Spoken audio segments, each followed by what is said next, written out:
Start now. Have you ever stopped to ask yourself, how did I get here? We often make subtle choices that don't seem like a big deal in the moment, but what we often don't realize is that where we are today is the sum of all the decisions, big and small, that we've made up to this point. The good news is that even if you find yourself far from where you want to be, you still have the power to rewrite your script.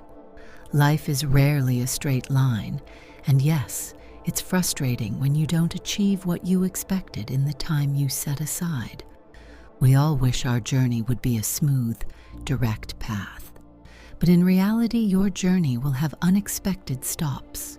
It will twist and turn. It will take you through valleys and over hills, through sunny days and stormy nights.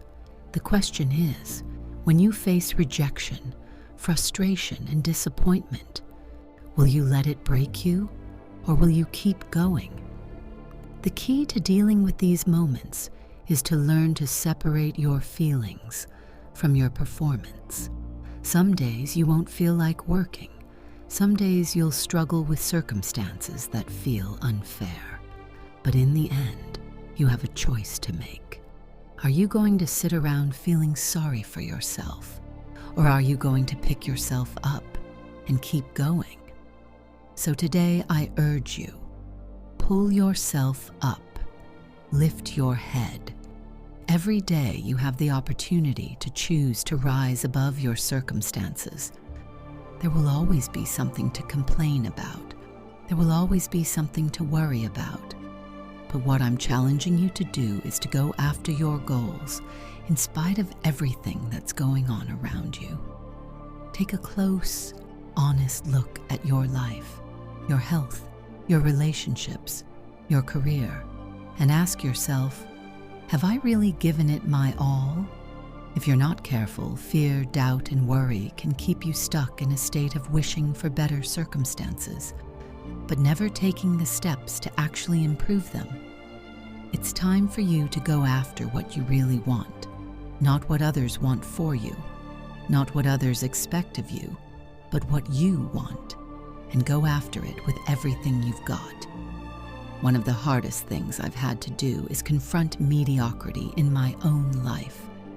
I challenge you to make the same commitment, to dismantle whatever it is that's holding your destiny hostage.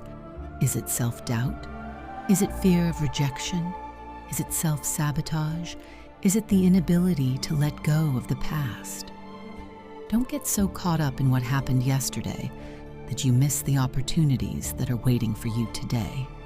Remember that whenever one door closes, there's always another one waiting to open. Don't second-guess yourself, and don't let the fear of failure drive you to make excuses instead of results. I know how difficult it can be.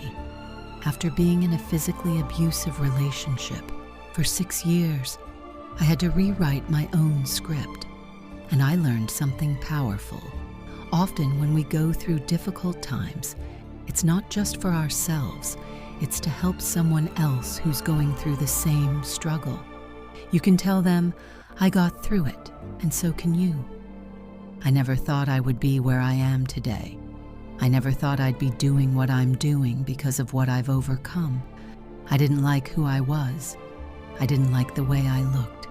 I didn't like the person looking back at me in the mirror. On the outside, I seemed happy.